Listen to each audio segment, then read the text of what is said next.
అందరూ అంటారు కదా, వాళ్ళ ఆర్మీలో పనిచేస్తారు, వాళ్ళకి ఏముంటాయి బాధలు, వాళ్ళ ఆర్మీలో పనిచేస్తారు, వాళ్ళకి బోల్ శాలరీ వస్తుంది, వాళ్ళ ఆర్మీలో పనిచేస్తారు, వాళ్ళకి బోల్ డబ్బులు వస్తాయి. ఎందుకు అందరూ శాలరీ డబ్బులు మాట్లాడతారు, కానీ వాళ్ళు బార్డర్లో ఎంత కష్టపడుతున్నారు, ఎలాంటి ప్లేసెస్లో ఉంటున్నారు, ఎలాంటి సిచ్యువేషన్లో ఉంటున్నారు, ఎలాంటి వెదర్లో ఉంటున్నారు, క్లైమేట్ ఎలా ఉంటుంది అక్కడ, అవన్నీ ఎందుకు ఆలోచించరు అసలు? ఎంతసేపు వాళ్ళ ఫ్యామిలీస్ వాళ్ళ అది వాళ్ళ హౌస్, వాళ్ళ ఆర్మీ ఫ్యామిలీ, వాళ్ళకి ఏం ప్రాబ్లమ్స్ ఉంటాయి, ఏం ఉండవో అనుకుంటారు, కానీ ఎందుకు ఈ విషయం గురించి అందరూ ఆలోచించరు అసలు? ఎందుకు మాట్లాడరు?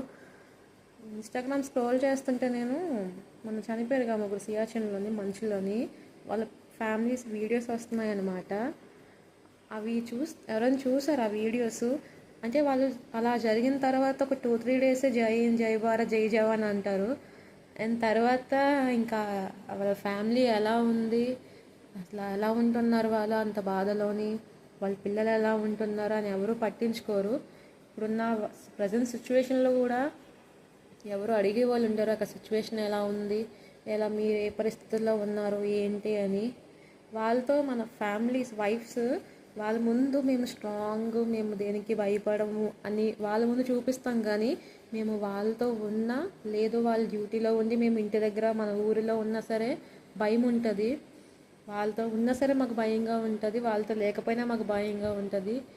ఎందుకంటే ఏ సిచ్యువేషన్ ఎలా ఉంటుందో తెలియదు అనమాట. చూస్తున్నారు కదా ఈ సిచ్యువేషన్స్లో. మొన్న జరిగిన ఆపరేషన్ సింధూర్లో కూడా అందరూ యుద్ధం జరగాలి, మొత్తం తీసేయాలి పాకిస్తాన్ని, అంటే మనమే గెలాలి అనుకున్నారు, కానీ యుద్ధం జరగకూడదు, జరగకపోతే బాగుంటుంది, మొత్తం ప్రశాంతంగా ఉంటుంది అనుకునే వాళ్ళు ముందు మన ఆర్మీ ఫ్యామిలీస్ అయితే ఉంటాయి, వైఫ్స్, ఇంకా వాళ్ళ ఫ్యామిలీ మదర్ ఫాదర్ ఎవరున్నారో వాళ్ళైతే ముందు ఫస్ట్ యుద్ధం జరగకూడదన్న విషయంలో అయితే ఉంటారనమాట.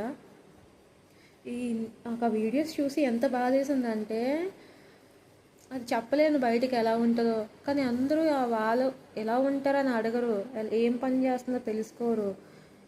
మీకేమి అంటే మీ ఆర్మీ ఫ్యామిలీస్ మీకేమి అన్నట్టు మాట్లాడతారు. సో ఈ విషయం కూడా కొంచెం అందరూ ఆలోచిస్తారని ఆలోచిస్తున్నాను. జై హింద్, జై భారత్.